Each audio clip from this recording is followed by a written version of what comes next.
We've literally moved mountains.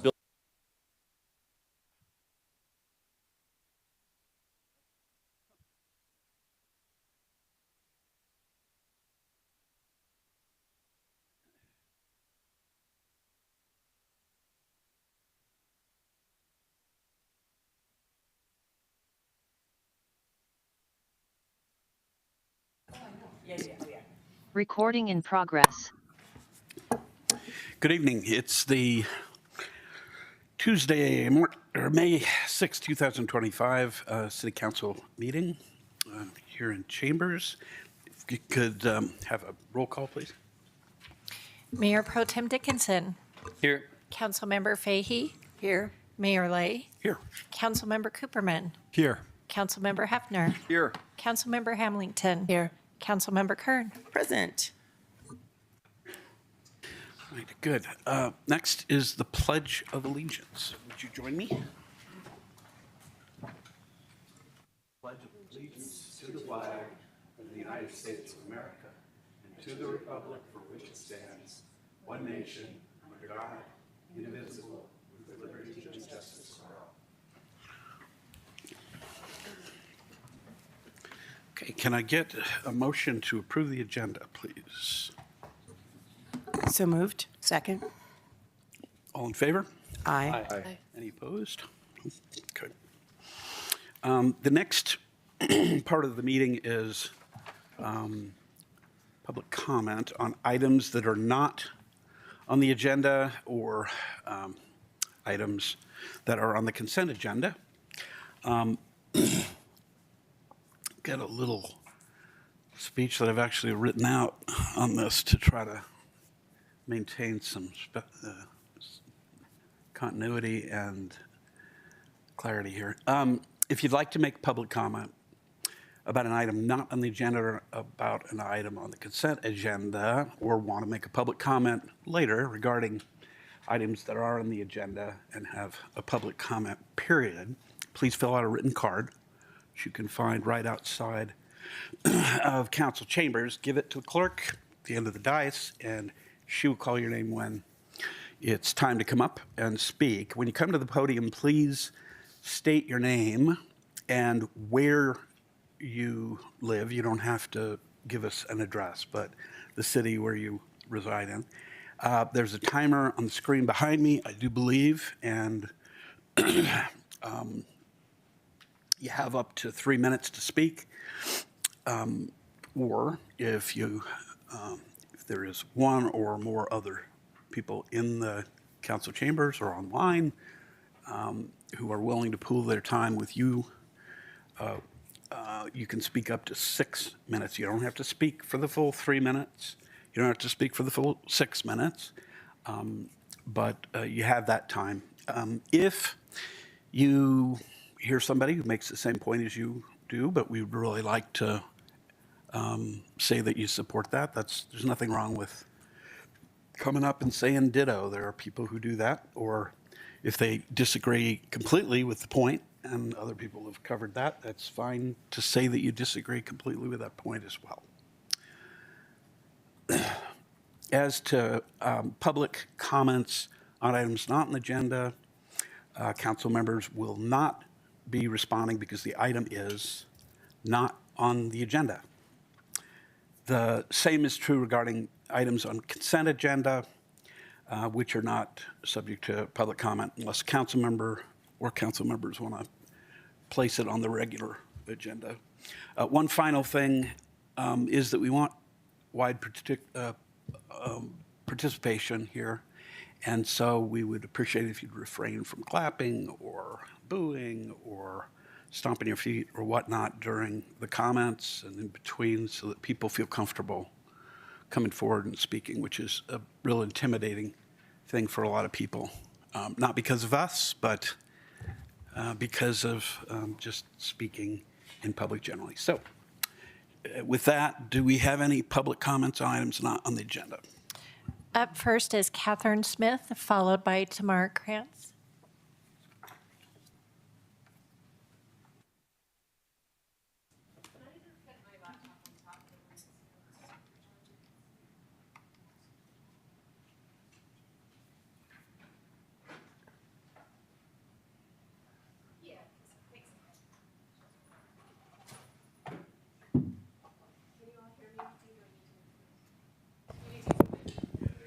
Okay, all right, thanks.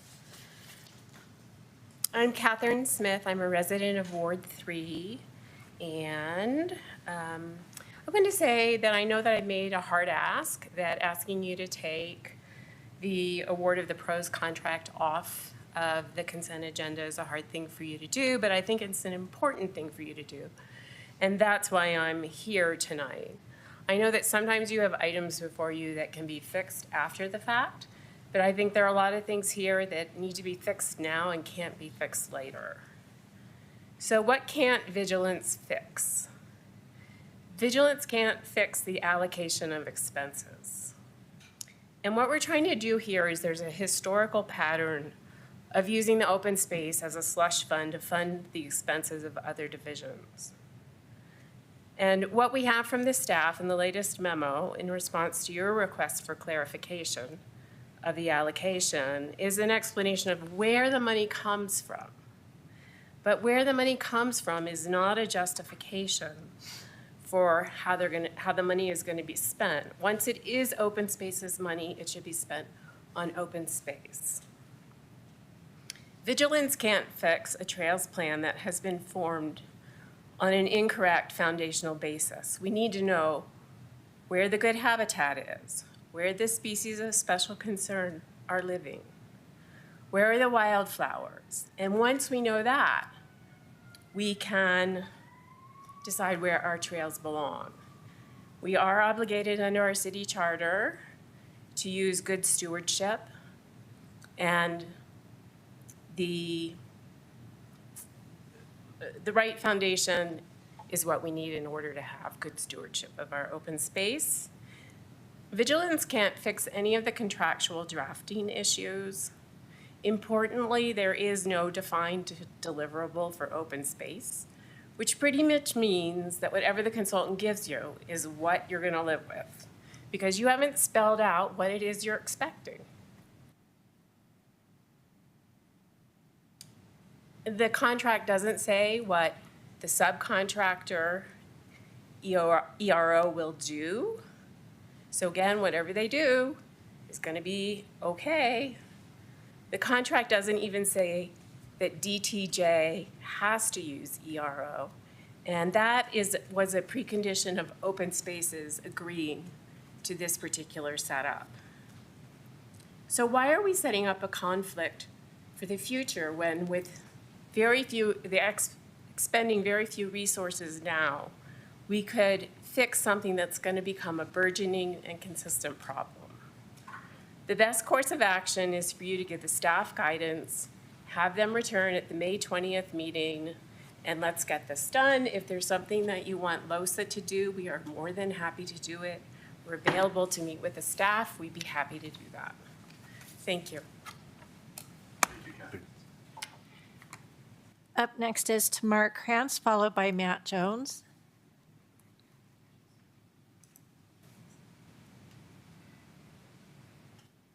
Hi, this is Tamar Krantz. I hope you can hear me. I live in Louisville, and I've got just two comments that are not on the agenda. The first thing is I wanted to ask you if you could do everything in your power to purchase the property at 96th and Dillon. It was on the map of the Open Space Advisory Board recommended candidate properties for acquisition, and it's bordered on three sides by other open space properties. So that would make it a really important for habitat connectivity. So I hope you're already considering that. And then my second comment is I wanted to reiterate what Catherine just said and ask you to please take the Parks, Recreation, and Open Space Department Long Range Plan and Trails Master Plan contract off of your consent agenda. I'll say I read the packet. I'm really happy about a lot of the things the plan includes. I'm very happy that it includes community engagement, especially a statistically valid survey.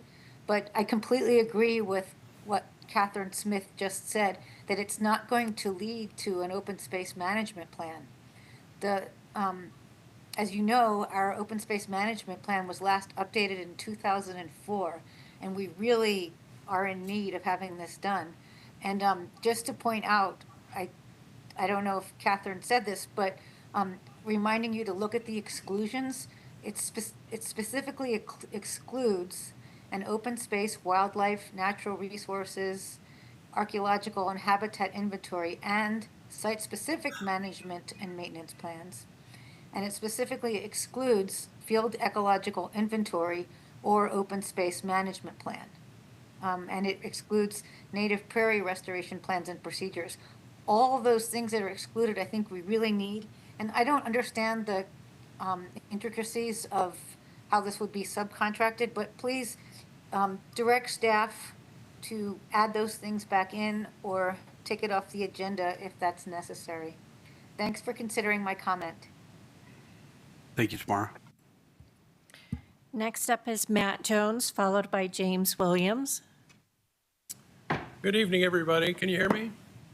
My name is Matt Jones. I live in a very green and damp Dutch Creek in, what's that, Ward 3, mighty Ward 3. I want to talk to you first about the Schreider property, pursuing that. That is a key open space property.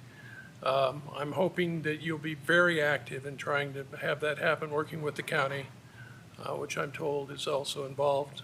But that's the point number one. The second one has to do with the parks, recreation, and open space, and the trails plan. And I hope you look at Catherine's letter very closely. I think she nailed it. It was a really nice job of describing the concerns that I have. And I'm going to talk from kind of a high level. I used to be an environmental planner, did it for 18 years at City of Boulder Open Space and Mountain Parks. And what I see are two problems coming at you if you don't have staff go back and make this thing more specific, especially on the environmental side, the ecological side. I think there will be poor decisions that get made on both the Parks, Recreation, and Open Space Plan and the Trails Plan. And that will cause issues down the road. Next, we're talking about doing an open space plan later. It's the master plan. It's going to be hard to overrule what's in it. And so you need to get this right, in my opinion. The second thing is, when those decisions get made, I think it will cause conflict in the community. Needless conflict. I just think it's better to have all this information in hand and have staff and council and public understand what the consultant is going to do, clearly understand it. It gives you a good idea about it, but from an environmental perspective, it's very lacking in my mind, and I used to do that kind of contracting. And I bet I know what you're thinking. Oh gosh, we sent this back to staff. We should probably get on with it. I agree, we should get on with it.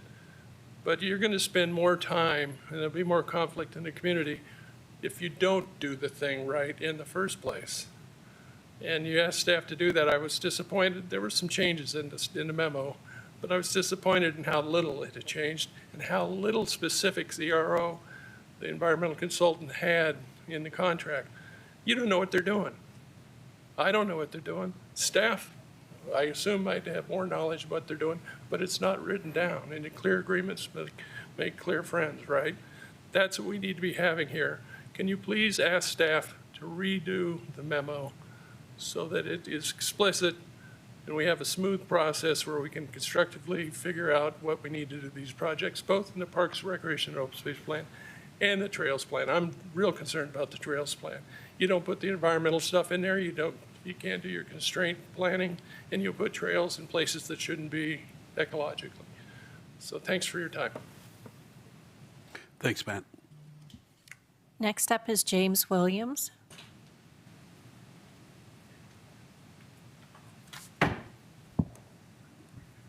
Hello, James Williams, 1899 Garfield Avenue, Ward 1.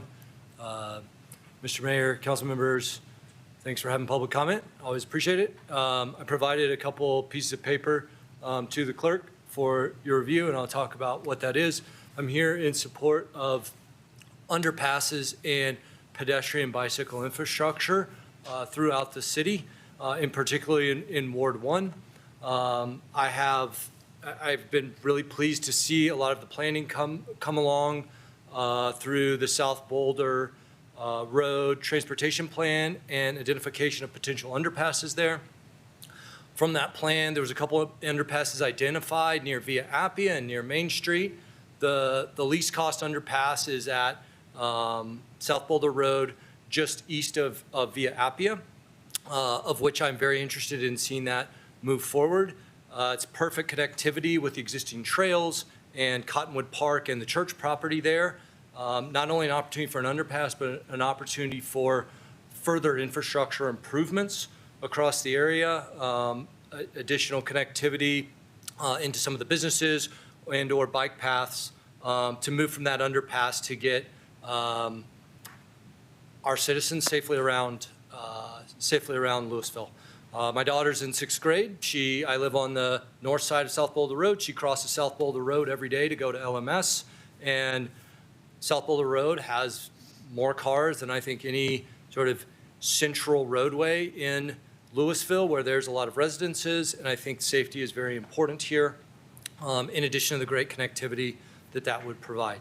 What I presented to you here is a resolution that I prepared that I was circulating with folks in Ward 1 and folks that used Cottonwood Park and other areas. This resolution is in support of that underpass at Via Appia and additional infrastructure improvement. I have about 50 signatures so far. Didn't provide them, but I can show you them here. And the general feedback that I've gotten is I've requested participation from citizens of Louisville is a lot of support, a lot of that makes sense. South Boulder Road is equivalent to, the Louisville Boulder Turnpike. Cars go so fast through there. It would be great if there was a way in the central area of Louisville to cross that main artery. Do it safely and allow for the connectivity of the great parks that we have, the great trails that we have to the north of South Boulder Road. It would create I think a more vibrant community in that area because of the walkability and the bicycling that it would provide. I really appreciate the time today and hope you'll consider this as you continue to plan for the rest of the year. I think it would be great to put this on something like this on the ballot as we've done previously. Thank you. Thank you, James.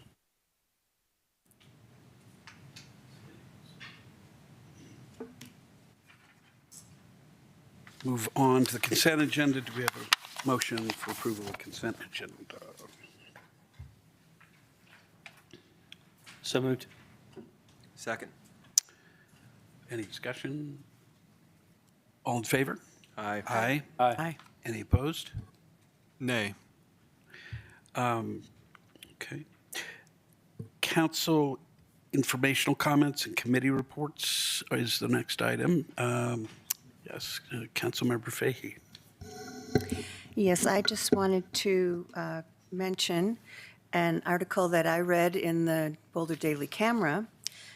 Jay Kalinsky wrote about a group called Niche.com that does research across the country, looking at communities and the quality of their schools, the outdoor activities, and commute times. They found for 2025 that Boulder County was named the #1 best county to live in Colorado. And that was, they were number 137 out of 3,164 counties countrywide that they evaluated. And within that, Boulder County being #1, City of Louisville was the #1 city in Boulder County. Woohoo! So yes, go us, right?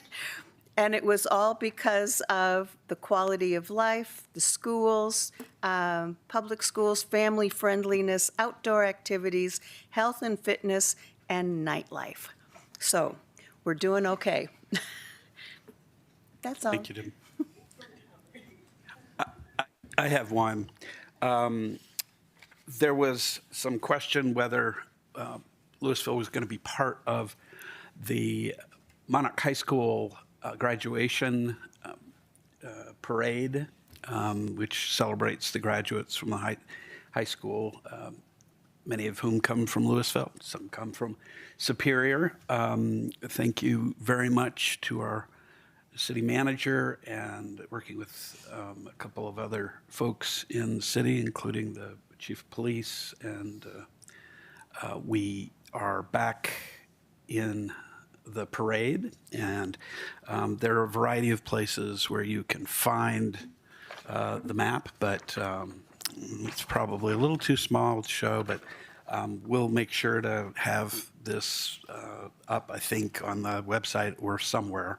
And I know we've been posting it on Facebook and social media, but it's 4 to 5 p.m.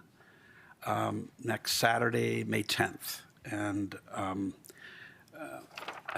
we dropped some flyers over the weekend on the parade route to let people know. The ones that I dropped, people were really enthusiastic and are going to be out in force. So if you get a chance to do it, it's actually really fun.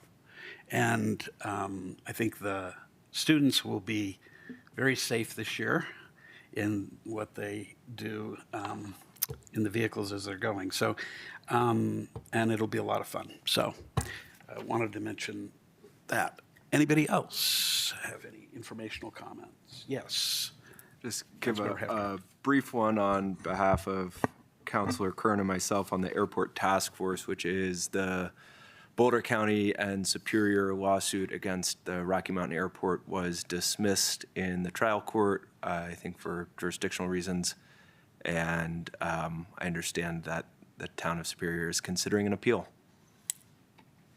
I think they actually now have appealed. as Have of appealed, have yesterday. filed an appeal.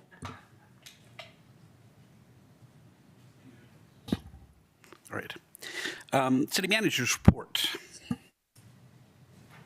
Yes, thank you. I know that we are about to do 6 proclamations, but there's more for May. So Public Service Recognition Week is May 4th through 10th. Professional Municipal Clerks Week is May 4th through 10th.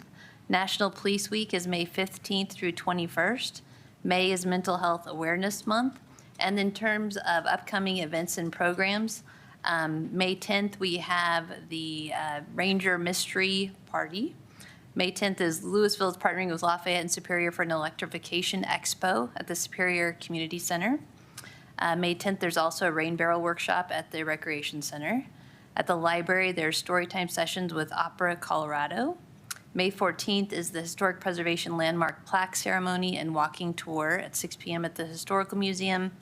May 17th is Bloomin' Seniors Plant Sale at 8 a.m., Native Plant Walk at 8:30, Historical Museum Tour of Lost Louisville at 10 a.m. May 18th is an adaptive bike ride session on the Davidson Mesa at 10, 11, and 12. And then we must say this, May 19th is Celebrate Elected Officials Day. So thank you. No comment. All right. Thank you very much, City Manager. We do have a number of proclamations, and we're going to go through each of them tonight. And the first one is the Older Americans Month proclamation. I believe Councilmember Fahey is going to read that for us. Thank you, Mayor. Yes. Whereas May is nationally recognized as Older Americans Month, providing an opportunity to celebrate the resilience, independence, and diverse experiences of older adults. And whereas the City of Louisville recognizes the immeasurable contributions of older adults in our community, whose wisdom, experience, and dedication continue to shape and enrich our city. And whereas older residents of Louisville are redefining aging by engaging in lifelong learning, civic participation, intergenerational mentorship, excuse me, and active lifestyles that inspire our entire community. And whereas the 2025 national theme, Flip the Script, challenges outdated stereotypes about aging, showcasing the strength, vitality, and evolving roles of older adults in our society. And whereas the City of Louisville is committed to fostering an inclusive and supportive environment that values and empowers older adults, ensuring access to services, programs, and opportunities that promote their well-being and full participation in community life. And now, therefore, we, the Louisville City Council, do hereby proclaim May 2025 to be Older Americans Month. We encourage every resident to recognize and celebrate the diverse contribution of older adults in our community. Excuse me.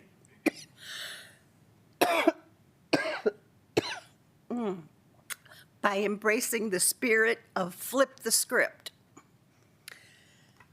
Great. Can we have a motion? Would you like to make a motion, or would you like to defer?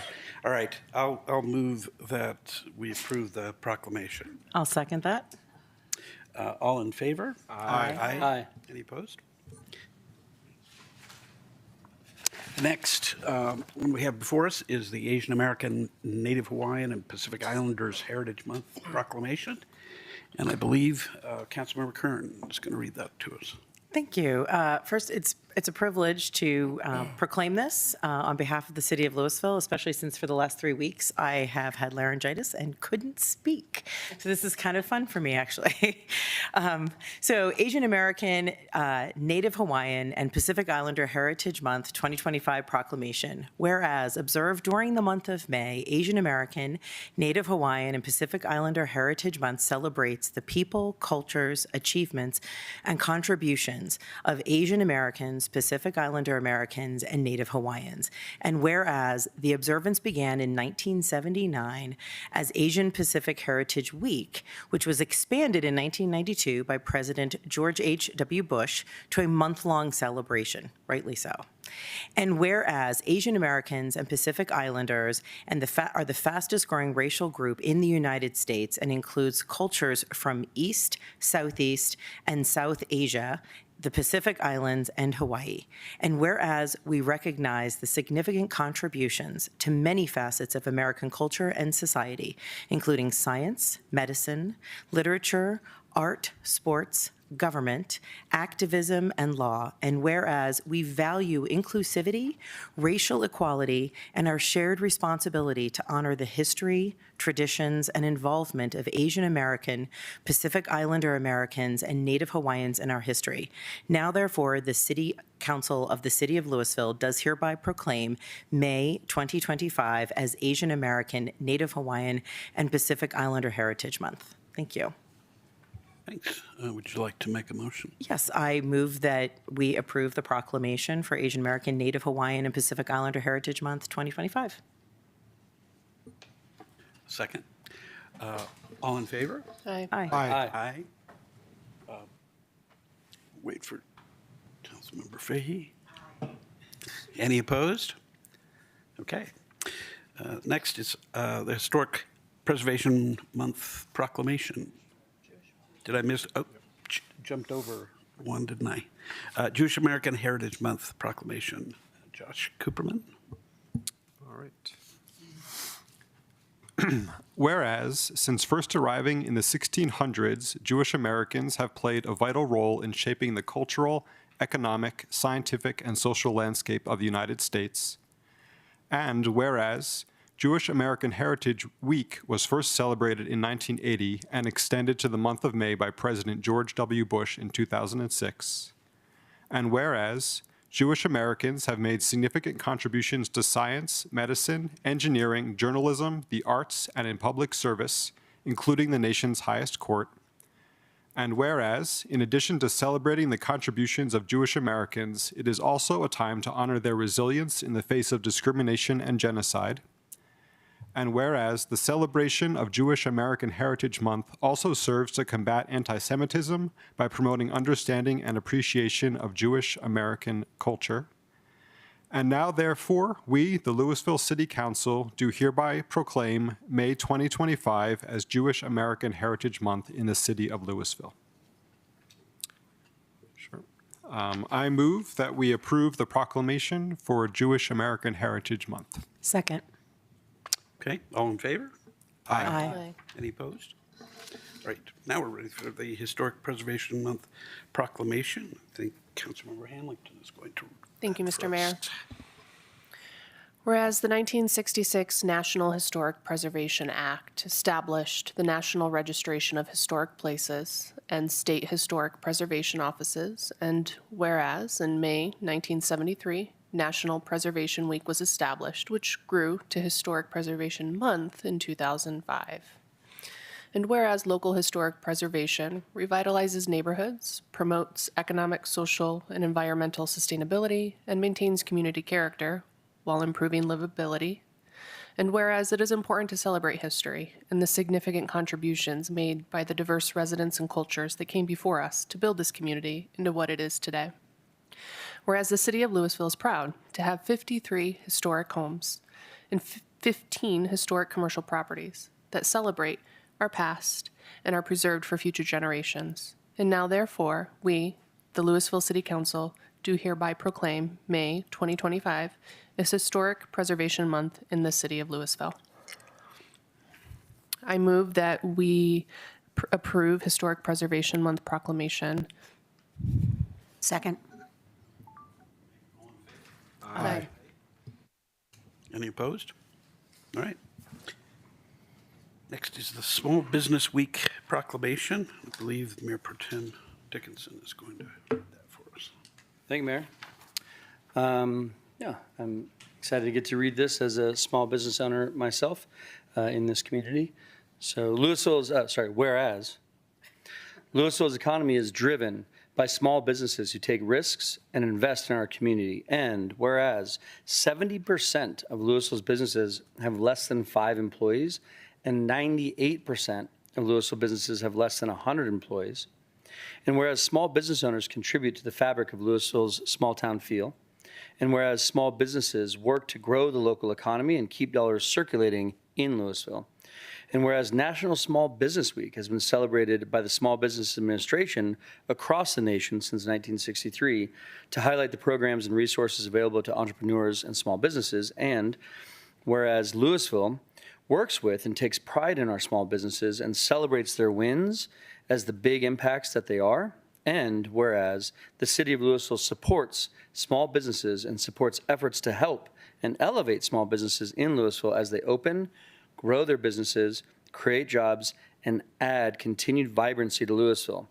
And now, therefore, the City Council of Louisville, Colorado, does hereby proclaim May 5th through 9th of 2025 to be Small Business Week. And with that, I move that we approve the Small Business Week proclamation. Second. Okay, all in favor? Aye. Any opposed? Thank you. Next is the Economic Development Week proclamation. Economic Development Week is May 12th through the 16th.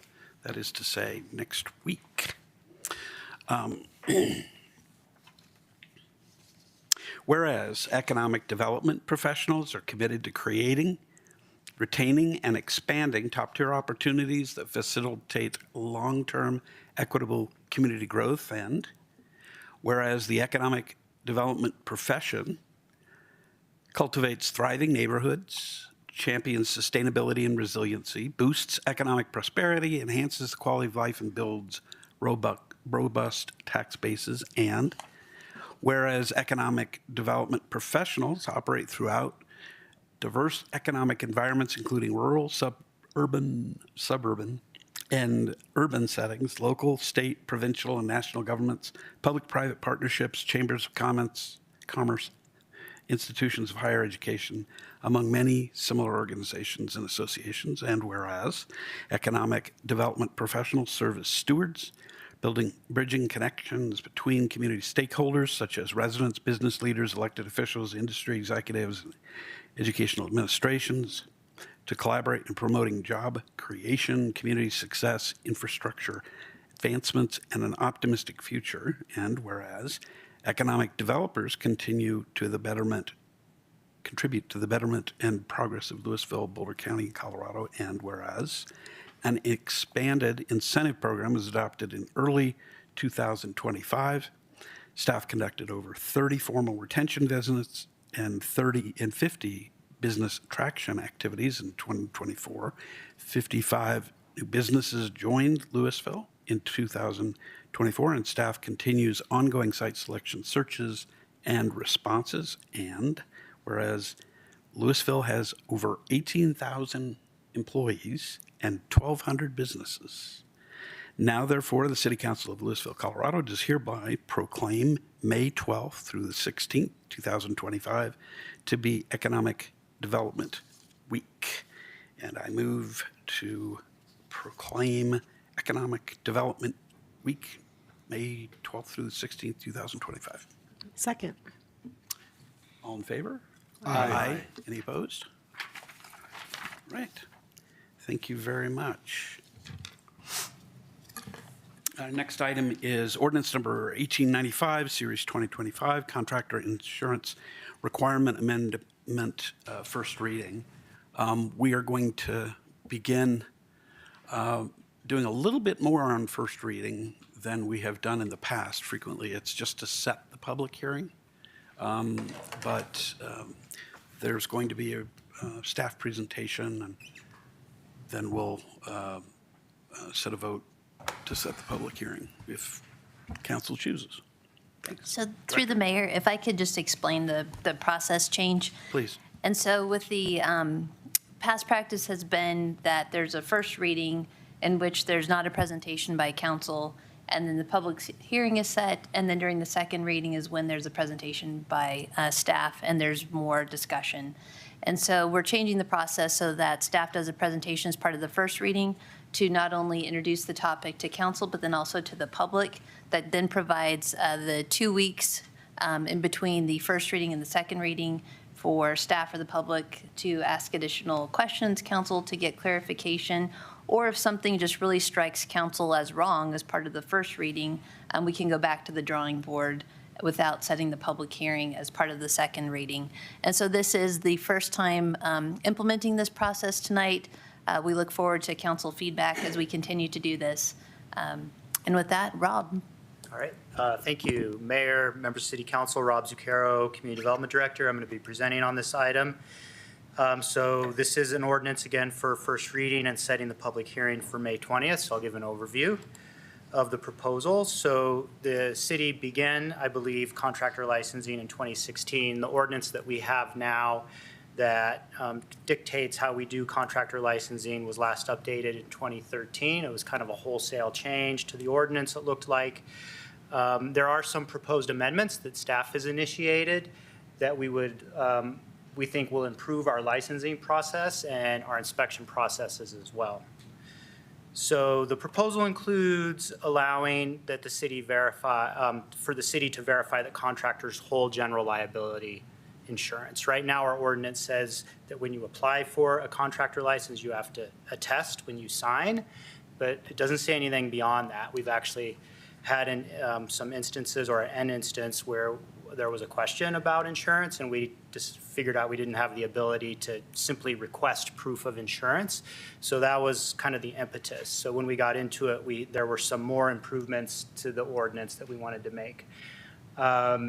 We are wanting to update the licensing test requirements to the 2018 code series or better.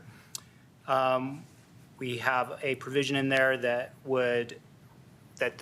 our building inspectors or our building official could require that a licensed supervisor. So there's a category that if you are, for example, an electrical contractor and you have several electricians working for you, you have to assign a supervisor. Some of those electricians may be of varying qualifications, so it's important to have a supervisor.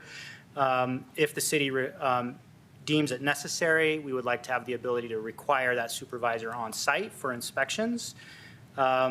Require that all state licensed electrical and plumbing contractors have their license on site with them. This is actually a state requirement. They're asking us to verify when we're doing inspections, so we thought it would be good to reiterate it within this code. And then the last thing is to authorize the building official to issue stop work orders if there is a violation of the licensing requirements.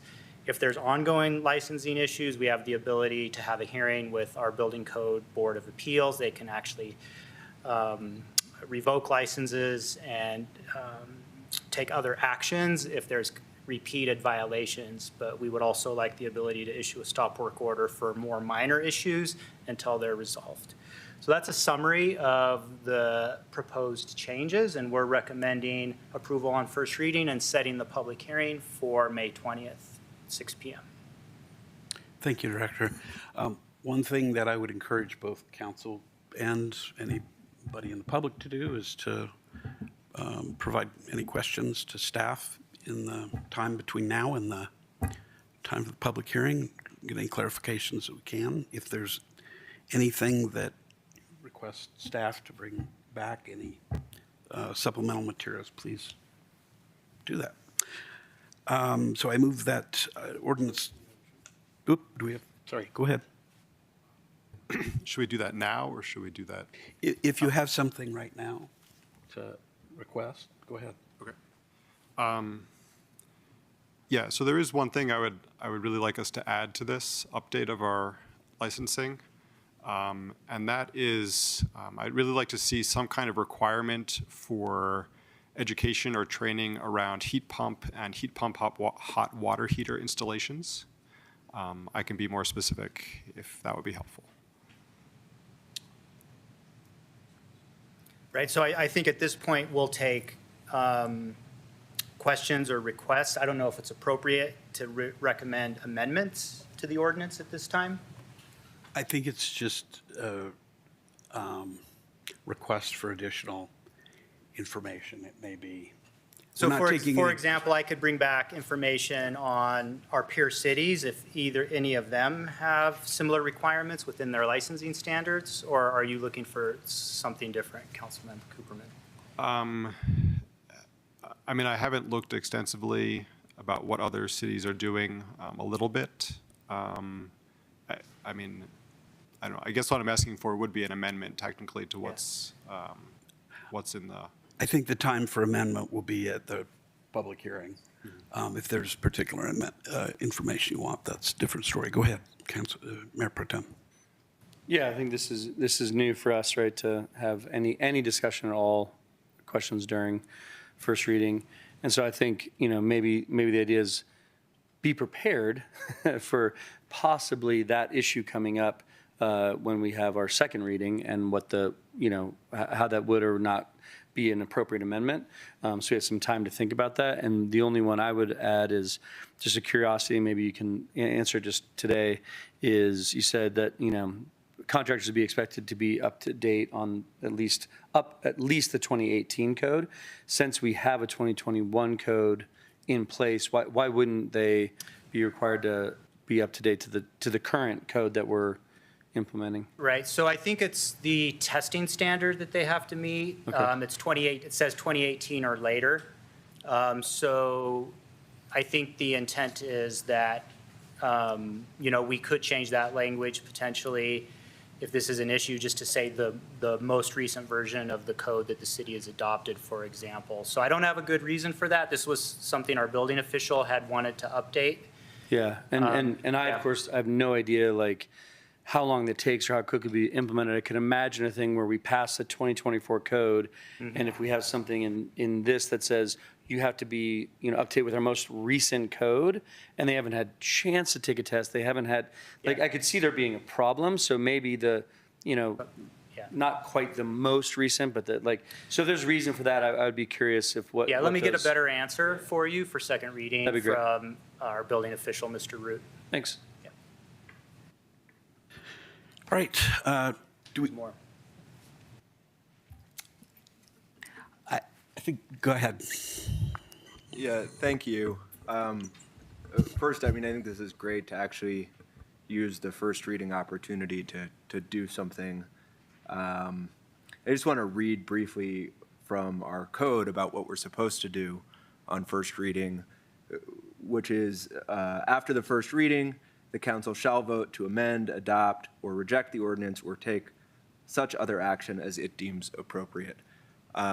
And so I think, at least as our code envisions this process, this is a substantive discussion, and we may well talk about it and decide to ask for particular amendments to come back the next time, or I like other such action as it deems appropriate. I mean, I think that leaves the door pretty open for the kinds of things that I think Josh was raising. Certainly, Rob and I, you and I exchanged an email about, I had two questions, one of which was, right now we have this sort of check the box thing, I have insurance, and this would allow city staff to come back and say, okay, well, you checked the box, where's your insurance? And my first question was, well, if we're going to have them check the box, why not also have them actually attach their certificate of insurance when they come in and apply, and then again when they ask for renewal? And maybe Rob will want to share his answer on that. And then my second question was, is there any particular amount of insurance that we require? I think the answer to that is no, but I sort of have a question like, should we set the amount, right? Like in commercial contracts, you often say you have to have $2 million of insurance or $5 million of insurance. And so, again, if the city is in the business of requiring insurance, should we be setting some minimum floor, or just leave it up to the contractors and assume they're going to pick a number that's right for them and their clients? Rob, do you want to weigh in on those? I think that's a really good question. We don't have an amount in our code. Some cities do. I think it's very common for the general contractor to have a million for an individual incident and then 2 million aggregate, just from a quick review of ordinances. Single trade contractors, it's often less than that. So I think if council wanted to put in minimums, we could put in minimums in the code. It's something that a lot of cities do, I believe. The reason we just have, and again, this goes back to the 2013 code. I'm assuming they did it. I could see the benefit of just having an applicant attest is that it's just less of an administrative burden for the city to not have to maintain those records, verify the records, unless a question or issue arises. So that's probably the best reason. It doesn't mean we have to do it that way. Certainly if, the purpose of our contractor licensing, I would say, just to back up a little bit, is, this is to protect homeowners, business owners, property owners, to make sure that contractors meet minimum technical qualifications, but also have insurance, because that's also going to protect our residents and business owners and property owners. So I think it fits within the intent of the ordinance to verify they have minimum amounts and to actually verify they have the insurance. It's something that, again, just as pros and cons, the con would be it's just additional work, administrative burden for staff. So we're always trying to weigh that balance. That makes a lot of sense. I just want to, just stepping through, if we adopted this as is, a contractor comes and gets licensed, they check the box, the situation doesn't arise where we ask them to prove they have insurance. It turns out they don't have insurance, and, they burn somebody's house down or, whatever bad thing. The homeowner in that situation is going to say, right, Louisville, you licensed this person and they never had insurance. And we're going to say, well, they checked the box. I mean, is that, and I don't mean that to make fun of anybody, but is that how the conversation goes? We've never been in that situation. I don't know that the conversation would go exactly like that, but, if the city would have some liability in that instance. Again, I think there's lots of good reasons to require it. I think we'll take council direction on that. If council wants to add minimums, I'm happy to bring back minimums to the second reading for that. So I think, again, process-wise, this is a new process. If it's appropriate to direct amendments, then this is an amendment we could bring back if we get that direction from council. I'm going to call a very quick timeout to ask our city attorney whether, if we do amend tonight, and I appreciate your calling out that provision, if that is in fact what we have to do, does that mean we have to renotice it and all that, or not? No, what I would recommend is that you give some direction about the types of amendments that you would like to see. We can then take some time to draft. We can look at, other jurisdictions and give you some background on how others are addressing the issues. What we want to avoid through this process is actually amending from the dais. So we'll bring it back to you with second reading amendments. You've seen those before. We put them in like bold strikeout and bold double underline, so they look different than the original amendments that this ordinance contains. And that'll, I think, give us the ability to really draft amendments that will cover what you want and that, you know, we think are the best, are stated the best way in the ordinance.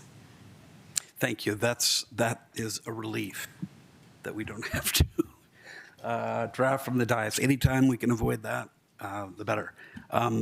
So one more, and then I want to come back to We'll go Josh. back, yep.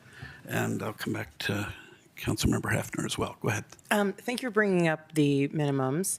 And for the kind of coverage, that was one of the questions that I had was, are we going to be, is it going to be fluid? Is it going to be based on like the value of the project that they have to determine the liability so that the city doesn't have liability if the insurance isn't adequate, you know, that kind of stuff? Yeah.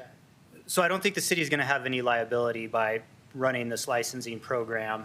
I think that having I would definitely not recommend doing it by project and having a tiered amount. I think having, for example, you know, the $1 million for a single incident and then 2 million aggregate seems to be very common. I'll confirm that before second reading. But my recommendation is to have, for general contractors, one requirement, for single trade contractors, probably a different requirement, and we would come back with a proposal on that. Okay. I also agree. I'd like to see in general, if it's possible to add into this instead of just plumbing and electrical, the HVAC industry and what standards there are for their certifications, licensing, insurance, that kind of thing. So I didn't mention it, but in the draft, there is a requirement for licensing for raters, energy raters. That's something that we haven't had in the past, is something for energy raters, just to make sure they have minimum. We're going to make sure they get a license with the city. So, and then if I could go back to Councilmember Cooperman's question, I think it goes back to, and I may not have fully understood it, but I think our licensing requirements, again, are to make sure that contractors have minimum qualifications for pretty standardized testing that most contractors have across the board. If there was a minimum, you know, a testing standard or a qualification for HVAC doing electric, but I think you were asking about training, like making mandatory training, which I would just say, I don't know that that fits with the typical intent of a licensing program to require training, but I'd be open to see what council's desires are on that.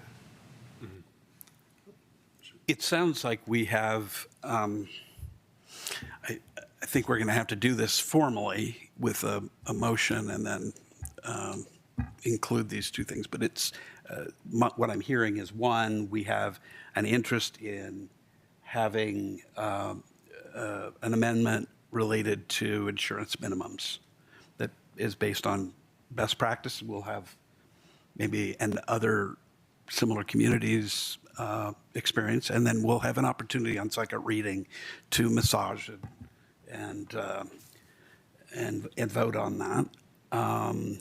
That's one thing that I hear. And then the second thing is the issue that was brought up by Councilmember Cooperman, which is requiring both training to sign off on training, or is that? Yeah, I mean, I think my idea is this, it would be the same sort of trainings that we require for, you know, the certifications that we do provide already. So, you know, the same sort of testing or whatever that a contractor would get for other certifications, just for specifically for heat pump installations and heat pump hot water heater installations. So to be clear, we don't require training. There's tests that different contractors can take that are standardized to qualify for different things. I don't know that there's a specific qualification for heat pump contractors, but we can research it, and if there is a specific certification, then we could require that for heat pump contractors, that anybody who is installing a heat pump, we would then require that they have a certification if one exists that is specific to that technology. Is that in line with what you're requesting? Yeah, or at least in part. So the one I do know about is Excel. They have a requirement for contractors who get rebates for heat pump installations. They have to meet certain requirements with Excel, and so they have a little thing about what testing requirements those contractors have to meet. That's the one I'm currently aware of. I'm actually interested in something a little bit more, which is something that I'm hoping would sort of push contractors who do not currently do heat pump installations to learn how to do that, essentially. And so I'm wondering if we can do something in our licensing that would help to push other contractors to get certified to do heat pump installations. So I think what I'm taking away from that is anybody who's getting a mechanical contractor license would have, regardless of if they're installing heat pump systems, would have to demonstrate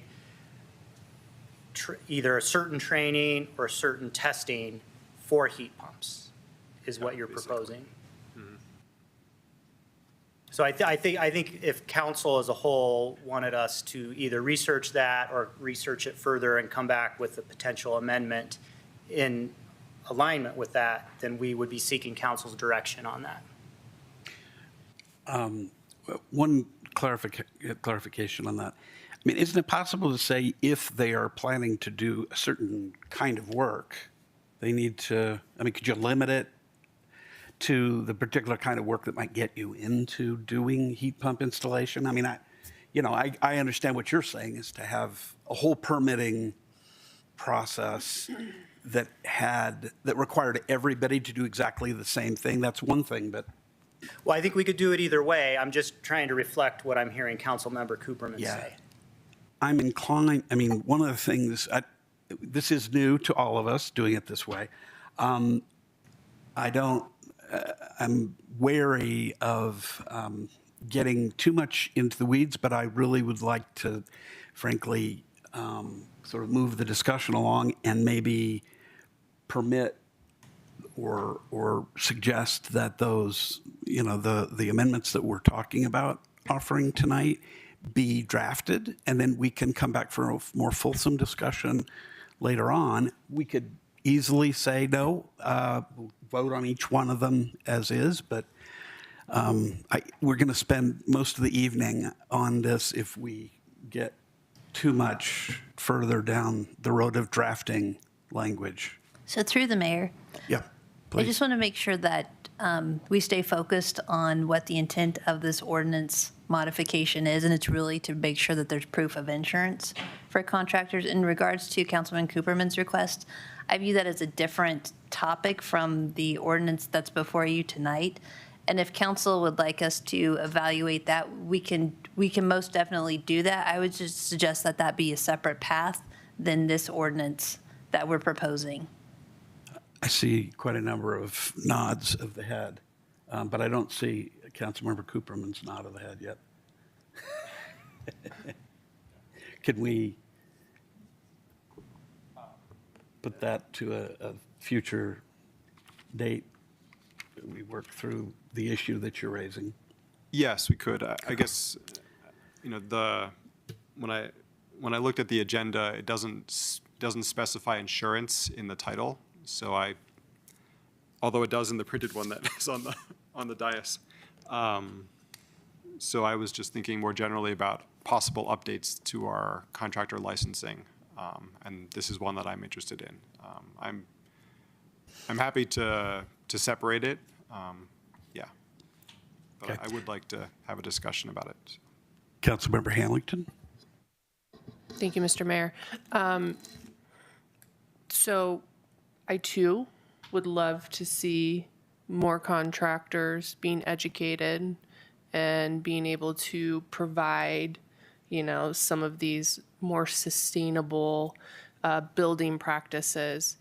I don't think this particular ordinance is the best way to try and push and make momentum in that direction.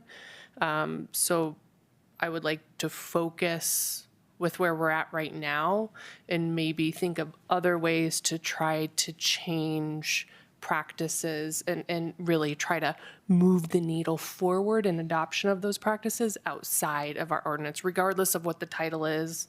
I just don't think it fits in what we're doing right now. Councilmember Hefner. Yeah, thanks. I just wanted to add it to your recap, Mayor. On second reading, I was proposing consideration of minimums as well as do we require a certificate of insurance at the time of application or renewal. If there's no further discussion, I would move to set a public hearing on ordinance number 1895, Series 2025, contracting insurance requirement amendment, as Councilmember Hefner has ably suggested. Do we have a second? And Mayor, before you call for a second, and is your motion also to adopt it on first reading, the ordinance before you? You made a motion to set a public hearing. I'm sorry. Yeah, I'm not even accustomed to thinking about how I do it reflexively in other matters. It's sort of all in favor of the item. So yes, it's to approve it on first reading. Thank you. And set a public hearing, subject to the additional amendment suggested by Councilmember Hefner. Second. Okay. Any further discussion? All right. All in favor? Aye. Aye. Aye. Any opposed? Okay. We made it. I think. All right. And the next item is disaster preparedness and emergency response. And we have a presentation from our new city manager. Thank you. I'm just going to get settled here for a moment. All right. So thank you. So I'm Diana Langley, city manager. So within the first few weeks of, this is my 6th week on the job.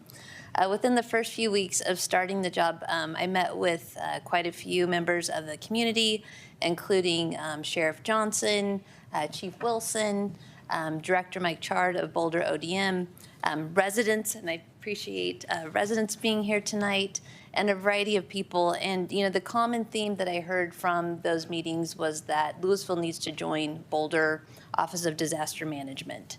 And so the presentation tonight focuses on a recommendation to initiate discussions with Boulder ODM, also to direct staff to prepare a request for proposals for the preparation of an emergency operations plan, and then go through all of the resources that have been completed for Louisville to develop a comprehensive prioritized list of improvements and mitigation measures so that as grant opportunities or other project opportunities come up, that we have the ability to pull from a list that's been assimilated from all of these different documents, and it's not trying to search through various things, and then also making sure that we have alignment. So the Boulder Office of Disaster Management was first formed under a different name in 2005. It includes Boulder County and the City of Boulder for the delivery of disaster services. The mission focuses on disaster management through community preparedness, mitigation of hazards, and effective disaster response and recovery. ODM has a highly skilled and dedicated team led by Mike Chard, and then the board of directors consists of the sheriff, the Boulder Police Chief, Boulder Fire Rescue Chief, Boulder County Administrator, and then City of Boulder City Manager. Here's a timeline. I know the font is small, but this shows Louisville's emergency preparedness disaster management resources. So going back to 2009, a continuity of operations plan, 2012, an emergency operations plan, and then of course the Marshall Fire occurred. And then since then you can see in 2023, 2024, and 2025, significant efforts. Part of that was the development of the Recovery and Resilience Division within the city, which Kiana Freeman is here tonight. So thank you, Kiana, for being here. I provided background slides and then also information just kind of going through each of the resources. So Louisville has a continuity of operations plan dated 2009. So what is continuity of operations? It's really if something occurs, an emergency occurs, how is the city, the department's going to continue to provide services to the public? An emergency operations plan is from 2012. The emergency operations plan evaluates all hazards within the community. It also provides a continuity of government, and often it provides off-the-shelf proclamations that you can do to declare the emergency, and outlines the roles that individuals should play in addressing the emergency. In 2022, Boulder Hazard Mitigation Plan was adopted. There's a Louisville annex within the Boulder Hazard Mitigation Plan that identifies projects for specific to Louisville. Again, in 2023, the establishment of the Recovery and Resilience Division. Also, there was in 2023 a wildfire hazard and risk assessment of public lands that was prepared on behalf of the city. This did focus on public lands, and this year, Louisville Fire Protection District is expanding that assessment to include all properties within Louisville. Boulder County's Community Wildfire Protection Plan was finalized in August 2024 and provides a means for Boulder County to evaluate current conditions related to wildfire risks and hazards. Also, in November 2024, Council adopted the Fire Hardening Code. During 2023 and 2024, the city has done open space wildfire mitigation. There is a story map on the city's website that identifies that. Some of the feedback that I've received is there's not a clear path of what the city's future goals are related to open space wildfire mitigation. So the public doesn't have a place to go to see what's the plan for 2025, 2026, and moving forward. In March 2025, Council adopted or approved a contract with Fords Marsh for wildfire mitigation campaign development contract. Also, there's an internal crisis communications plan. So this was most recently implemented when we had the power outage in downtown. You saw the team get together. They started putting information out related to social media. And so there's this internal plan that addresses how we will communicate. And then, as I mentioned, Louisville Fire Protection District has a contract with the Ember Alliance for a wildfire and conflagration risk assessment, which will look at the entirety of Louisville. And thank you to Chief Wilson for letting us participate in the scope of that. So in terms of breaking down the recommendation, so the recommendation is to initiate the discussions with Boulder ODM to join Boulder ODM. And so through an intergovernmental agreement, the County of Boulder and the City of Boulder have created this Boulder ODM. And I picked the key bullet points out of this, in which kind of the reasons why I'm recommending that Louisville join Boulder ODM. So to prepare and keep current preparedness, mitigation, emergency operations, resource mobilization, hazard-specific disaster response, and recovery plans consistent with the standards promulgated by the Colorado Office of Emergency Management.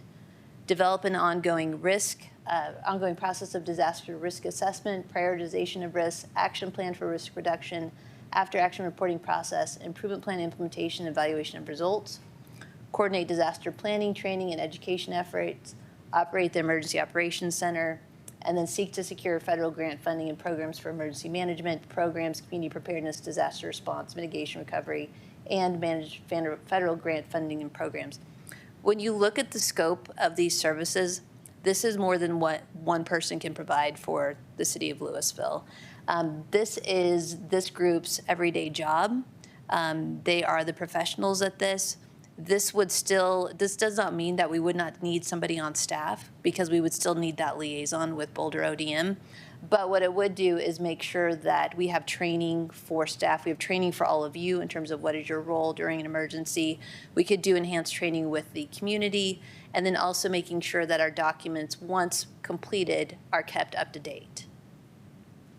And please interrupt me with questions at any time. So Boulder ODM currently does not have the staffing capacity to assist Louisville with the services noted. When I met with Director Chard, their plate is full in terms of their current scope of work. And what would be required for Louisville to join is we would need to work with the City of Boulder and County of Boulder to amend the IGA and then also determine Louisville's cost share for this. And so it would most likely be a full-time equivalent staff person. That does not mean that there's a specific person dedicated to Louisville. It means that of all of their team, there's equivalent to a full-time person that would be dedicated to Louisville. And then we would have our share of overhead costs. In addition to this, I've had preliminary discussions with the city managers for Lafayette and for Superior. They have shown interest in perhaps joining Boulder ODM as well. And Boulder ODM, according to Mike Chard, is placing this on their June agenda to discuss the opportunity for Louisville and perhaps others to join long-term. So shifting to the emergency operations plan, as you can see through all of the documents and the studies and assessments, Louisville has a multitude of documents, but we don't have a current emergency operations plan. And when an emergency occurs, that's the document that I'm going to go to as the city manager. I'm going to pull the declaration out of there to declare an emergency. And then it also helps to define roles. It helps to define, what our EOC would look like, and coordinating with Boulder ODM, the continuity of government. If something happens with council members, what is the process to continue government? And then it's an all hazards plan. So it's not specific to, one particular hazard. It's looking, unfortunately in Louisville, there's a variety of hazards that could occur. And so it's evaluating all of those. And it provides specific guidance as to what to do in that emergency situation. In addition to that, many of those studies and assessments have recommendations for mitigation measures or projects. It's difficult coming in as a new person to understand the variety of projects that have been recommended, their current status, what's been completed. And so as part of the scope of work, I would request that the consultant comb through all of those and prepare a comprehensive list, and then current status, and then also steps to move forward. Disaster preparedness and emergency response is vital to the council's work plan, as it supports all of council's priorities of economic vitality, safety, core services, and housing. At this point in time, fiscal impact funds are not currently budgeted to join Boulder ODM or hire a consultant to prepare an emergency operation plan. For Boulder ODM, an equivalent full-time person plus the administrative costs, you're probably talking at least $200,000 for the emergency operations plan, and then going through that list. At this point in time, I don't have an estimate of what that would be, but that could potentially be, a couple $100,000. However, there's a lot of agencies around us that have great emergency operations plans that we could potentially just use as a template and then update specific to Louisville. And that's really what we would request that the consultant do, is don't start from scratch. Take something that works well now and update it for Louisville. So alternatives are to not initiate discussions with Boulder County and the City of Boulder to join Boulder ODM. If council were to recommend going this direction instead, then what I would be requesting is then let's enhance the resources that we have on city staff to be able to enhance our emergency preparedness. And then also, do not proceed with a request for proposals to hire a consultant to develop an emergency operations plan. Staff could pull some of these other emergency operations plans, update them for Louisville. I think the benefit of hiring a consultant to do that is, this is something they would do on a regular basis. Those other emergency operations plans I'm sure are good, but maybe there's something specific to Louisville that we need to think about. And so it would be an opportunity to really be specific to Louisville. And then in terms of combing through the different documents and identifying the projects, you know, in terms of capacity, it would be good to have a consultant do this because it's just, quite frankly, it's going to be done faster than if it were to be staff that does that. So the recommendation is for council to authorize the city manager to initiate discussions with Boulder County and the city of Boulder to join the Boulder Office of Disaster Management and to develop a request for proposals to hire a consultant to prepare an emergency operations plan and prioritize list of implementation measures. And with that, I'd be happy to answer any questions. Thank you, City Manager. I think I'm going to do something slightly different tonight. I think I'm going to hold the questions. I'm going to get the public comment, and then we can ask our questions after that, if that's okay. We'll see how that works tonight. So we get the public comment right out of the box. Do we have public comment? Figured we might. First up is Larry Donner, followed by Joanne Spears.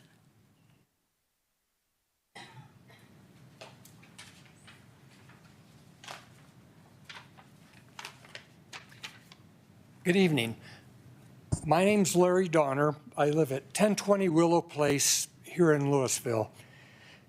After the Marshall Fire, you've heard me express concerns with regard to the city's ability to address not just wildfire, but any large-scale incident or disaster moving forward. I'm here tonight to voice my support for the city manager's recommendation to initiate discussions with Boulder County and the City of Boulder to join the Boulder Office of Disaster Management. The ODM can provide the depth of support necessary to fully sustain Louisville in the event of a future disaster. I further support the development of an emergency operations plan for the city.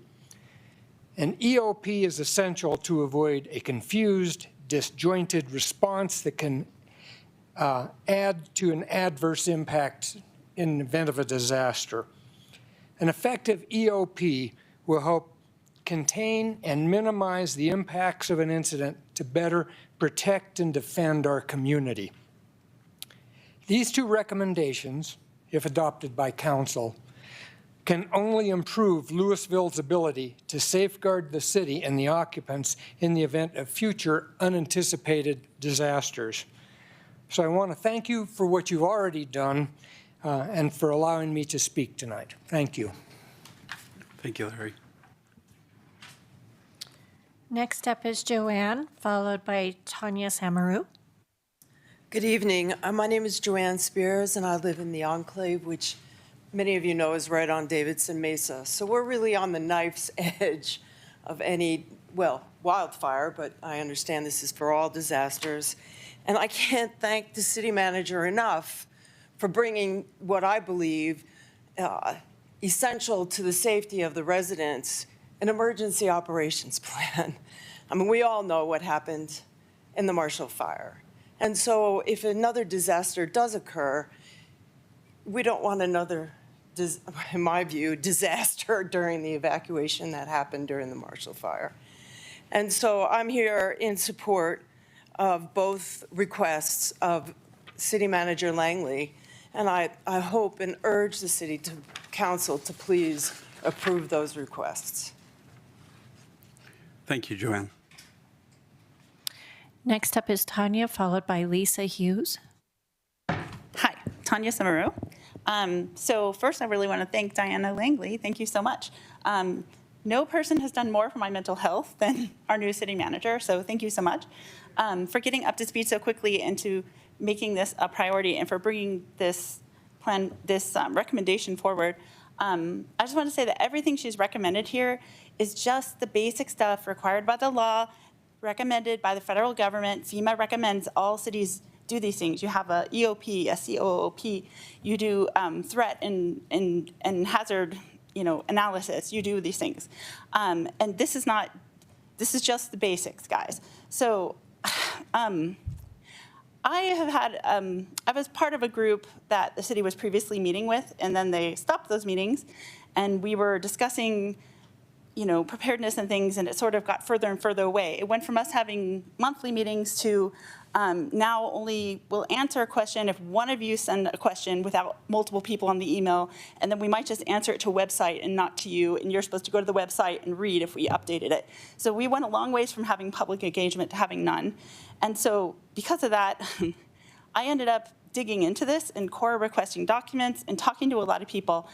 And and even the head of Department of Homeland Security in Colorado. And what I came up with is this. Cities of 20,000 people don't do this well by themselves, ever. Nobody. You're just outgunned. It takes a lot of resources. If you're lucky, you get one person who comes along and can organize everything, and council gets it, and they support it, and then the next council comes along, and the next staff, and it falls apart. The only way for us to stay on task and stay diligent is by doing what our city manager recommends, which is joining the ODM, because they have consistency, they have a board, and they are in lockstep with best practices. They are evolving constantly. They meet every month with partners. We meet with none. We don't meet with the Red Cross and all of these partners. We just can't provide the same services. People in Louisville deserve to get the same services that people in Boulder do, that people in unincorporated Boulder County do. We deserve the best. And we don't have $1 million budget, or 1.2 million I think is about what the ODM spends. We're not going to spend the same, and we're not going to be able to have the same relationship with partners because we don't have disaster after disaster that we respond to. It makes no sense for any city in our position to not go with option one.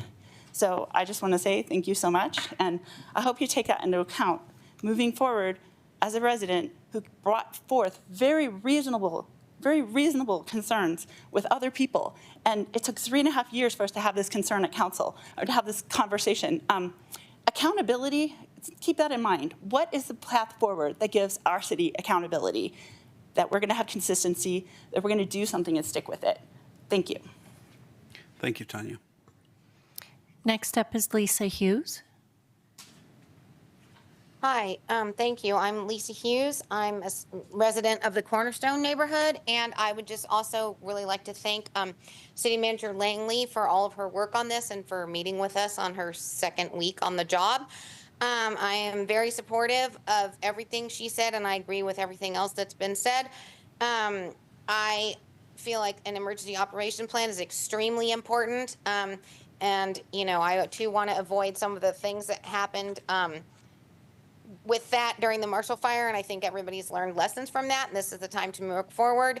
I've also had the privilege of working with ODM on several occasions, and they're extremely professional. They are the experts. They know what they're doing, and as other people have mentioned, Louisville doesn't have the capacity to do this on their own, so there's no reason why we shouldn't take advantage of someone like Mike Chard, who is a well-respected expert in his field, by many people and organizations, even outside of Boulder County and the state, to join ODM. And I also support the emergency operations plan. And I also support the hiring of the consultant because I think it will make it easier for that person to cull everything together and come up with a clear path forward.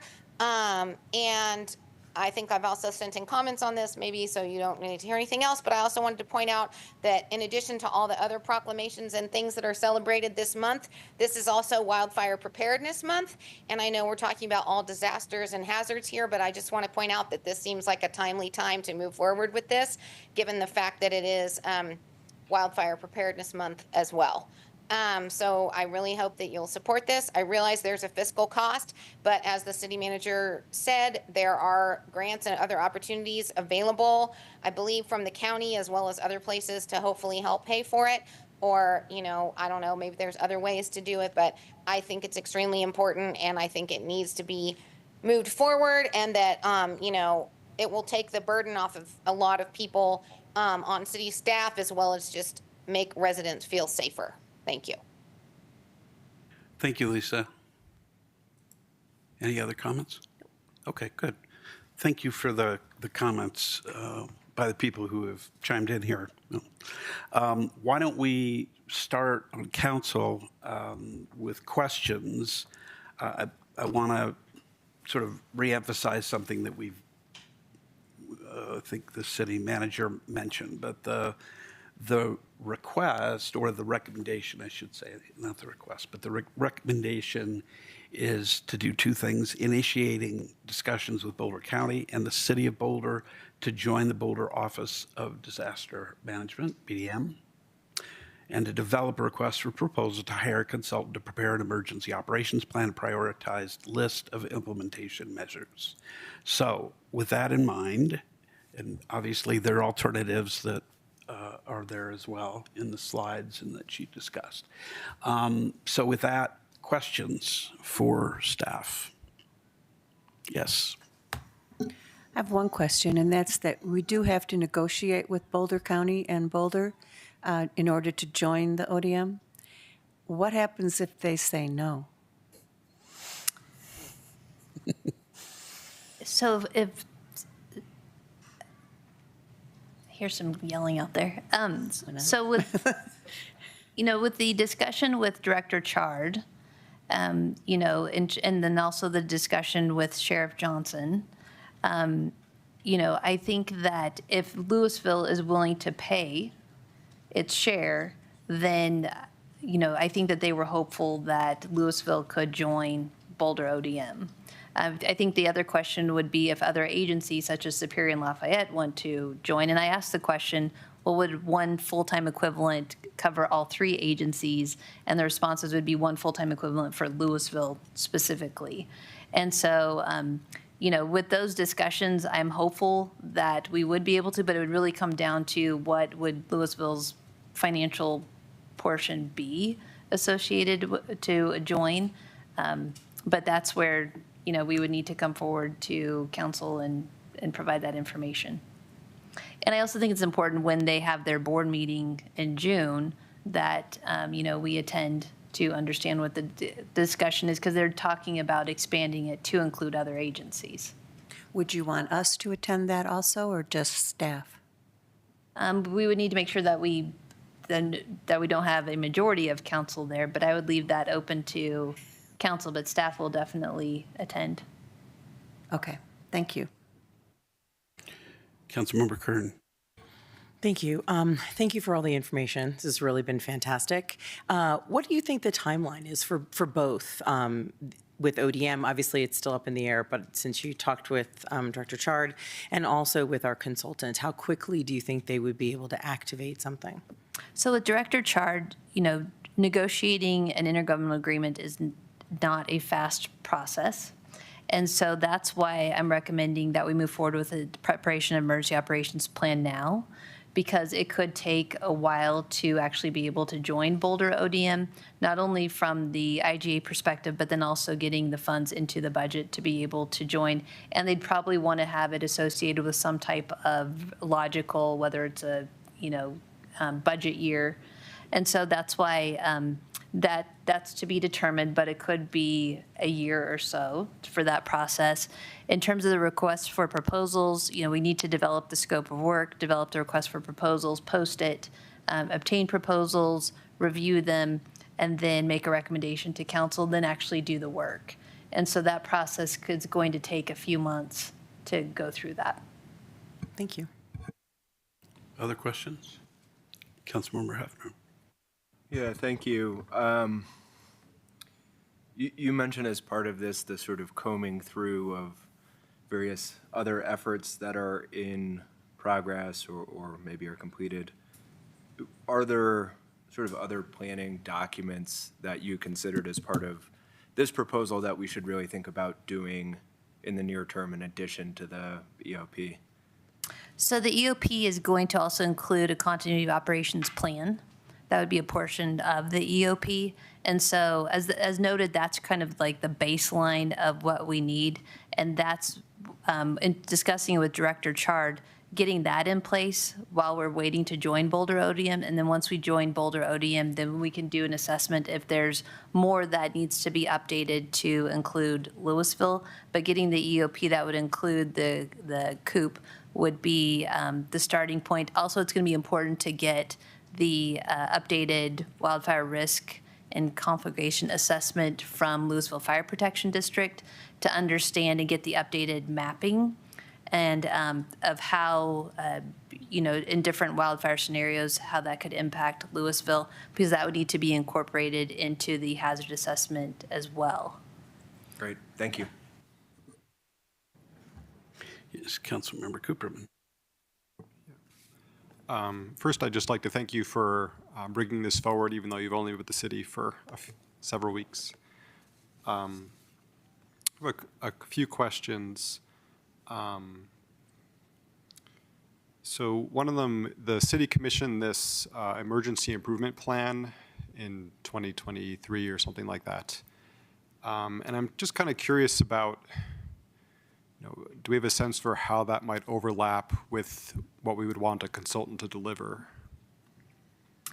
My understanding is the outcome of the emergency improvement plan was to develop the Recovery and Resilience Division within the city, so that's been completed.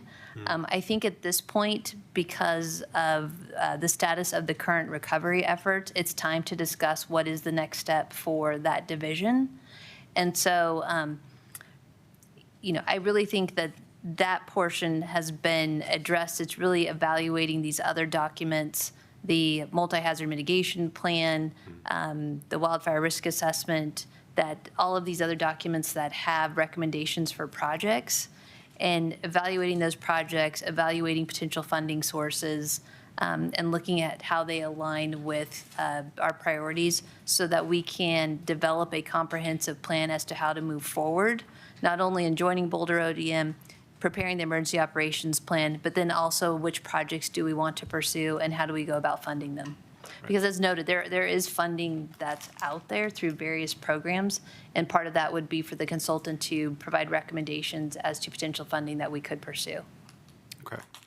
And then another question, which builds a little bit on Councilmember Hafner's question. When I spoke with Mike Chard, he also talked about a recovery plan Yes. being a state requirement. He said there are not that many there isn't much structure that's sort of required of it, but that it is a requirement. So I'm wondering, would that be in the mix somewhere? So if you notice, my recommendation is to join Boulder ODM to oversee the delivery of disaster management and recovery services. So the intent would be that Boulder ODM assists us with the recovery services. Okay. And then one last question. I think one of the issues has been that some of this information is not sort of public-facing enough. And I'm wondering if we do hire a consultant to do this kind of work, would we ask the consultant to develop any sort of public-facing materials, or would we do that in-house, or how that might work? So with the Forest Marsh contract that council awarded earlier this year, it was going to focus on doing outreach related to the result of the city's wildfire risk assessment and working with Kiana. She's working with Forest Marsh to basically kind of split that scope of work. So we do some initial outreach related to information that we have, and then we do additional outreach once we have the Louisville Fire Protection District assessment, so because that would be more targeted to residents and their concerns. And so, outreach and the public-facing information is definitely a priority for us.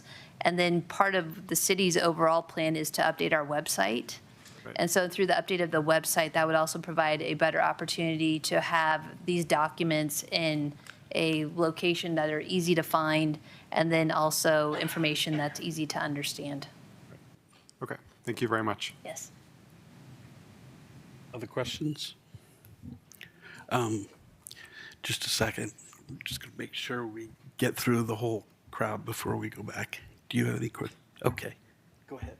Councilmember Fahey. Okay.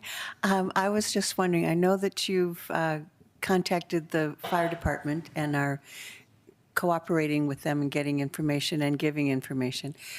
How involved is our police department also with communicating to the public and participating in the recovery, or not so much the recovery as the emergency evacuation process? Yes, thank you for that question. So last week, Superior Town Council meeting, there was a presentation related to evacuation routes, their emergency preparedness, and it was interesting in that the information that was relayed related to evacuation the chief has a similar plan. It's just not that it's public facing. And so that's one of the things that we've talked about is, as a city, we can do a better job of putting out there the things that we are doing, what the chief's philosophy is related to evacuation routes, so that the public understands. And so yes, evacuation routes is definitely a topic.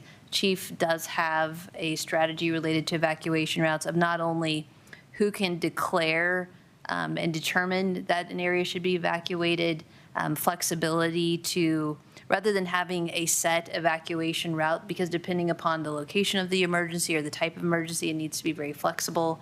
And so he has kind of standard protocol in place as to that provides staff that flexibility to make those calls so that it can be implemented. But with that said, we can do a better job of documenting that and then providing that to the public.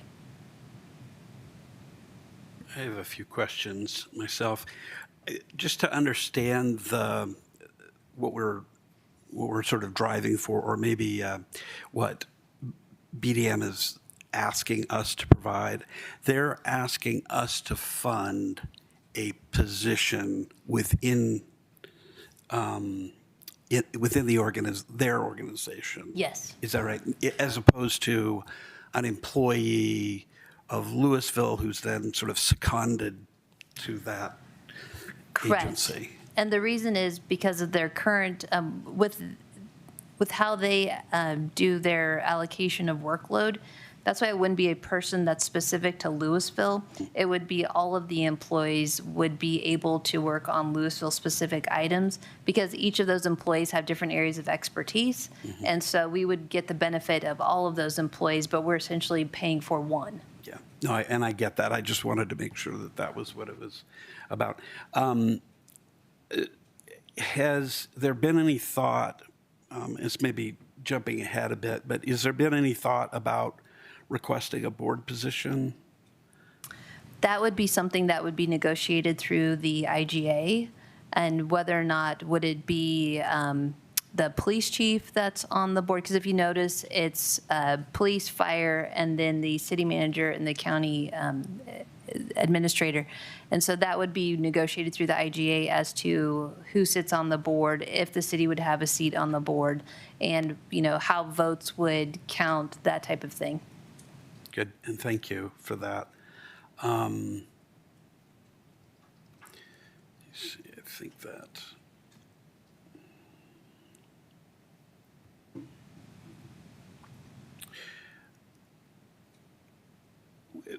I don't think we really talked too much about this except to say that they're asking us to do one FTE for Louisville-related work. But do you know what other communities, Superior, Lafayette, are planning to do or thinking about doing in this regard? No, when I initially approached the city managers for both of those, they showed general interest in at least having the discussions. I don't know that they've gotten into the details with Director Chard in terms of what would be requested specifically of those agencies. With Superior, they already contract with the sheriff's office for law enforcement services, so theirs might look different than ours. Sure. Other comments that I've received is, well, if we have an emergency, Boulder ODM is just going to help us. So why are we going to pay for an additional person? These are services outside of that initial emergency response. These are services that set us up so that we can, as a city, effectively respond with the assistance of Boulder ODM for some of those other services.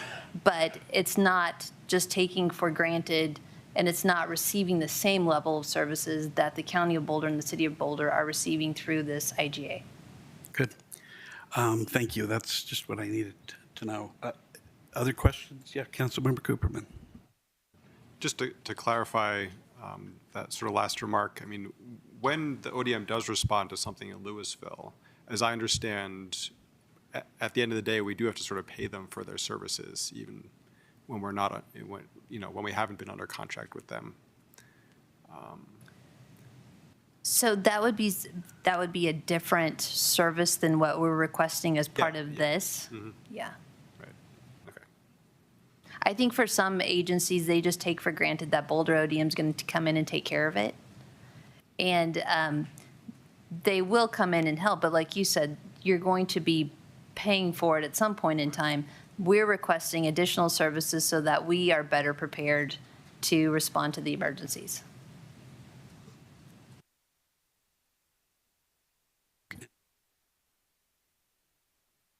Member Tim. Just because it's not in the packet, I think you mentioned a couple numbers, but, total for both, like what, this isn't budgeted currently. Correct. What is the total budget impact for, I don't care about 2025 because, in discussion, part year, but like 2026, what is the total fiscal impact for us going forward? So long-term, we would estimate maybe a couple $100,000 for Boulder ODM. The preparation of the emergency operation plan would be a one-time cost. And I'm just giving you a rough number of a couple $100,000 just to estimate on the higher end of that. It could be, significantly less than that, but annually? Annually, $200,000 per year plus escalation costs, Right. potentially. Yeah, it's just, I understand the idea of, we aren't funding an actual human, right? But more a full-time equivalent. I'm curious, if they'll, actually hire another person, right? Yes. Okay. Yes, And so- then, if Superior and Lafayette both did the same thing we did, they're actually going to hire 3 people, because what you're saying is they're not actually hiring a person for Louisville. They're going to, have their whole staff work on Louisville, their whole staff work on Superior, their whole staff work on Right. Lafayette, but they're going to hire 3. So is that where it could potentially, they might end up only hiring 1 or 2 people to service these 3 new communities, and we may not in the end, depending on what happens, we may not have to pay for an entire person. We might pay 2/3 of a person. There's the potential for that. So according to Director Charge, his current staffing level does not have capacity to take on Louisville. If it were Louisville alone, that would be 1 full-time equivalent position. If it were Superior and Lafayette, I didn't check with him if that would be 2 full-time equivalents, if it would be 3, but it would be more than what he has today. If Lafayette and Superior were not to join, he would be hiring an additional person to address Louisville's needs because his current staffing does not have the capacity to take on Louisville at all. Yeah, and I'm not trying to play games like, well, let's wait until they, Superior and Lafayette do it, and then maybe we can get in for free. I'm not trying to play those games, but just curious, if there is, room for that sort of negotiation depending on others, and I would hope that we're trying to collaborate. It would seem that if Superior, Lafayette, and Louisville all came at the same time, Right. made the request together to all be covered at the same time, then maybe it would be 1.5 FTEs or 2 FTEs, and we'd all save a little money. So I assume that'll be part of this. We're not approving today an Right. amount. We're approving, you to go Just have those initiate conversations. yes. Exactly. So I'm super comfortable with it. And generally speaking, I think this is right at the heart of our core services, providing core services, safety and emergency preparedness. So I think, while this could be a significant budget impact on, a community that has a pretty tight budget right now, this seems like the kind of thing that, we need to be, finding the funds for. I think our community is pretty clear this is something that's crucial and important. So generally speaking, I'm in favor of this direction, and I'll be curious to see what the actual dollar costs are and where we're finding that money, and if we're taking it from something, or we've got more revenue, or if we're having to cut other things in order to do this. But just weighing that reality. But generally, I'm in support of it. Thanks, Member Tim. All right. Other comments? Yes, Councilmember Hefner. Yeah, thanks. I think this is in the category of no-brainers or things we should have done long ago, or pick one, but I'm very pleased we're doing it now. Everything in the proposal makes tremendous sense to me. The two areas I want to keep my eye on are the one raised by the mayor, which is what is the governance structure and how do we make sure we have a seat at the board table, and if it's us and Lafayette and Superior, how do we sort of figure out the overall board composition in a way that's fair, especially given that Boulder has a few seats all on its own.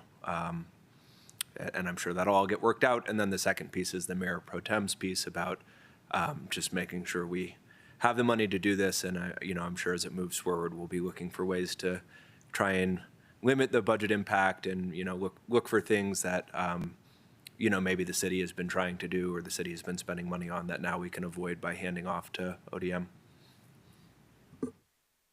Thanks. Yes, Councilmember Kirk. Thank you. I do feel, clearly I do, that this is very long awaited. And I'll just add to a lot of the public thanks to you, Diana, that what you've done coming in the door and in a month, achieving what many of us have been working on for 2 years. And I personally, a full year ago, this time, was having these conversations with ODM. And here we are finally now, so I can't thank you enough for putting us on the right path to a much safer Louisville. And I'd like to add to not only the budget component and a seat at the table, but as a permanency to this, so that we don't have issues perhaps a few years down the road. There's elected changes, there's other changes, and that all of a sudden, this is now not going to be funded. I would like to find a way to make sure that we know long-term that the city is going to be protected. Thanks. Anyone else? Were there hands up over here or no? Go ahead, Councilmember Cook. I won't reiterate what everyone else just said. Very much in agreement with my fellow council members. I guess my only concern, or maybe it's not really a concern, but in terms of hiring a consultant, I do think that is probably the best course of action. I just feel a little bit like this is something we should have done in-house or could have done in-house. And now we're going to go out and hire a consultant to do it. So I don't know. That's just a feeling I have about it. But that's all. Thank you.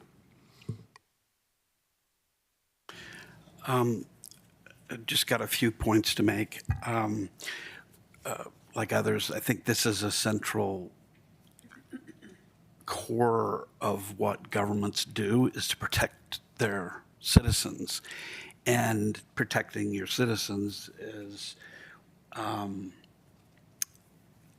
partly trying to get them prepared for a whole host of different problems. And obviously the Marshall Fire is very much on our minds in this, but that's not the only thing. That's Mike Chard and the crew at ODM are just fantastic at the whole range of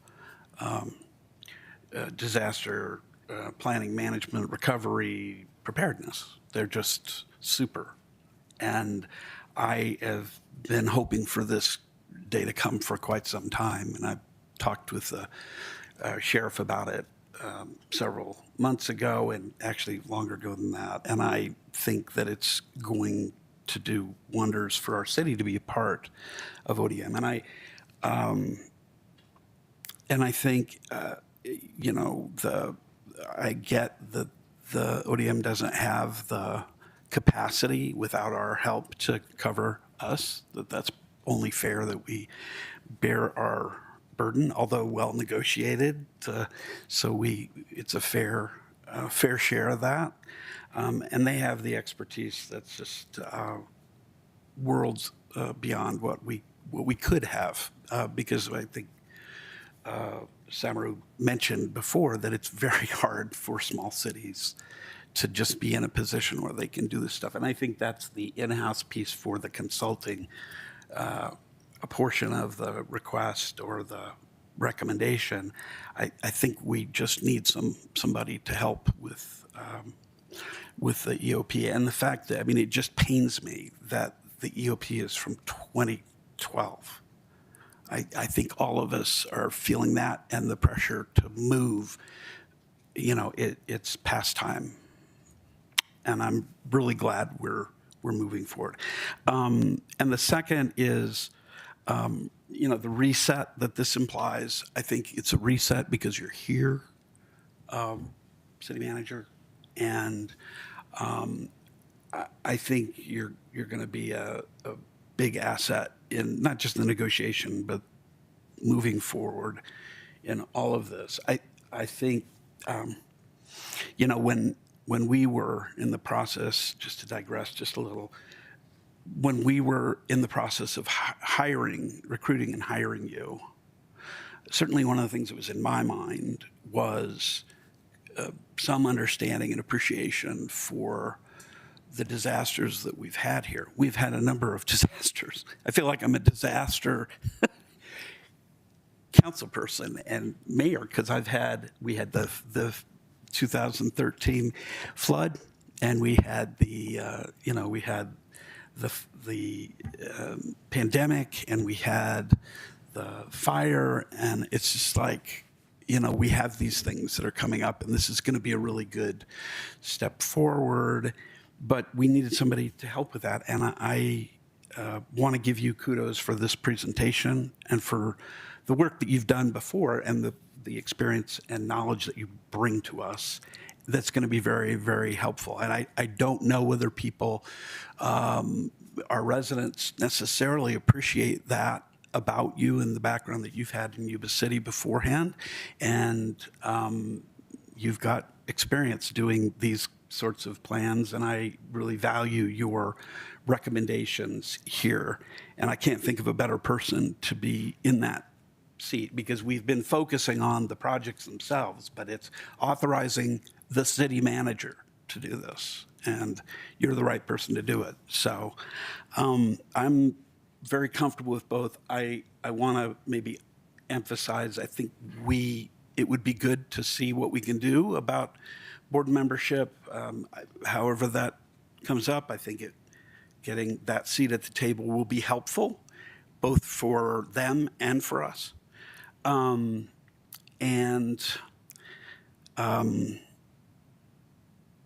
Yeah, and the only other thing is something that wasn't mentioned too much, but I think understanding what ODM is going to provide us in the way of regular information provided to council, regular information provided to the community, that would be very helpful. I mean, given that the person is not going to be our employee, we can't direct them to just, you know, give us an update and stuff, but I would expect that there'll be at least some obligation or some negotiated position to allow us to get that information without having to work too hard for it. I guess what I would ask is, do you have the necessary direction that you need? I do. And I would be remiss if I didn't acknowledge the department heads, acknowledge Kiana. You know, so I'm the person that comes here and brings us together. But for the last year, there have been a lot of people behind the scenes that have been moving the city forward and trying to get us to this point. And so to acknowledge all of their efforts and to acknowledge your efforts as well. And just also the appreciation of the feedback from the community. This really is a group effort. I might be the face of it right now, but that's all. There's a lot of people behind this, and there'll be a lot of people in terms of moving this forward. And so I want to make sure that due credit is given where it should be given. And so thank you. Appreciate that. All right. Unless there's something else about that, I think we are moving on to the city attorney's report. Thank you, Mayor. I have no report this evening. Okay. Does anyone on council have or want to identify any future agenda items? Okay, hearing none. Do we have a motion to adjourn? So moved. Second. All in favor? Aye. Aye. Any opposed? All right. Thank you all. Recording stopped.